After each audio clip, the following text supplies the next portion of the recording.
Picture this.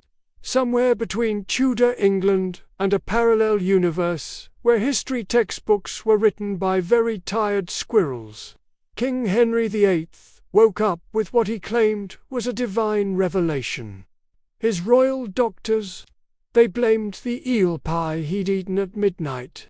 But Henry, ever the drama king, insisted it came straight from heaven.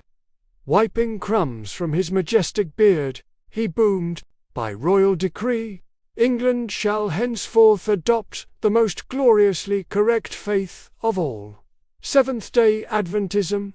His advisers just blinked. A whole choir of confused owls.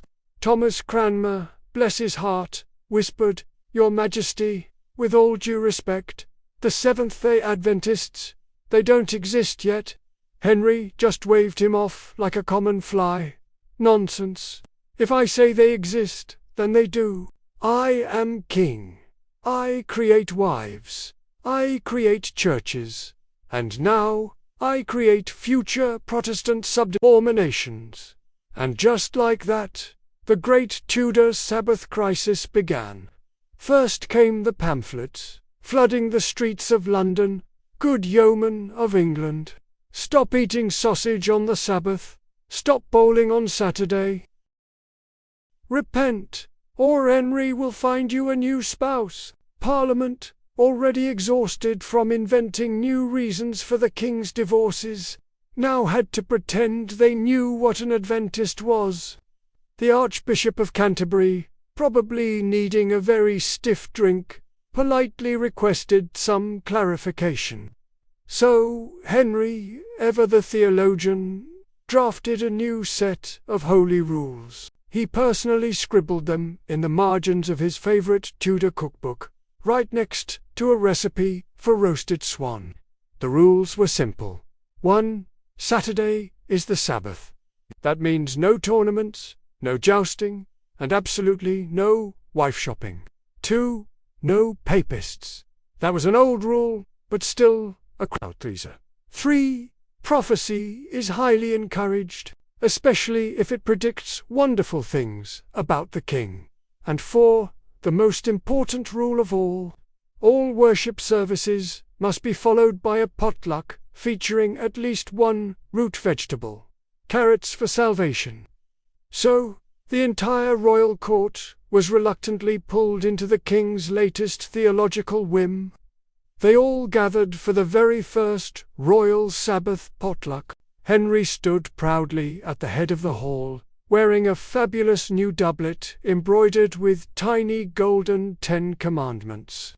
"This," he boomed, "is the true faith. It's Protestant, yet different enough to really confuse the French. It's perfect." Meanwhile, his current wife, Catherine Parr, was flipping through the book of Revelation for the first time in her life. She leaned over to a lady in waiting and whispered, "This feels suspiciously American, doesn't it?" Henry, completely ignoring her, started passing out hymn scrolls.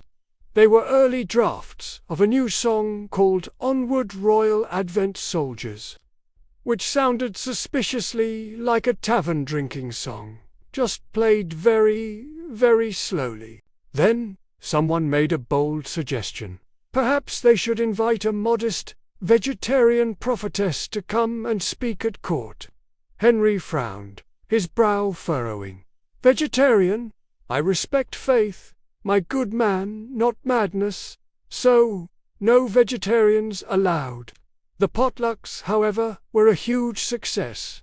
The Earl of Essex brought a turnip casserole that was spoken of for weeks. To lend some proper credibility to his brand new church, Henry declared the creation of an official department of anticipatory end-time studies. He staffed it with a bunch of monks who had absolutely no idea what they were supposed to be anticipating, or when. Their daily duties were quite specific. First, they had to watch the sky ominously. Second, they were tasked with inventing fantastical beasts with far too many horns. And third, they had to predict that something dramatic would probably happen soonish. When the king's advisers pressed them for a more precise timeline, asking exactly how soon the end would come, the monks gave a very wise and very safe response. By royal order, it shall be imminent, but not inconvenient. After all, nobody wanted the apocalypse to clash with the royal jousting schedule. The department quickly became the butt of many court jokes, but Henry was immensely proud of it.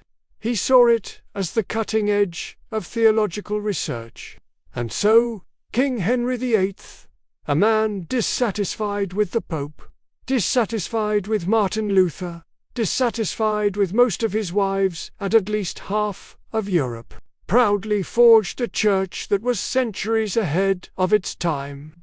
Thomas Cromwell, ever the pragmatist, ventured nervously, "But your Majesty, what if future historians refuse to acknowledge your role in founding this unique church?"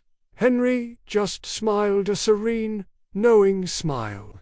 He swirled his goblet of ale like a mystic contemplating the secrets of the universe. "Then, Cromwell," he said calmly, "the historians shall be wrong, and I shall have them corrected, or remarried." The collective sigh rippled through England. The rest of Europe just stared, bewildered, and somewhere up in heaven, the angels were taking notes with raised eyebrows.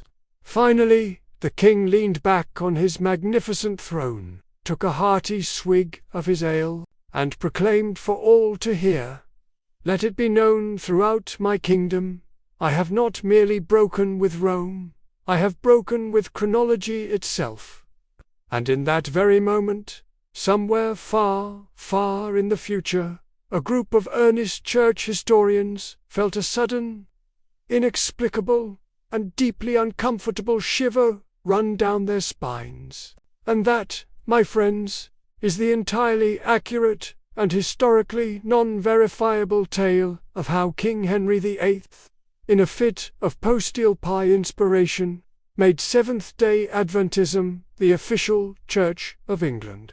History is truly stranger than fiction, especially when you make it up yourself. Thank you so much for joining me on this little trip through a very different version of history. If you enjoyed this, please do hit that like button, and consider subscribing for more historical war tips.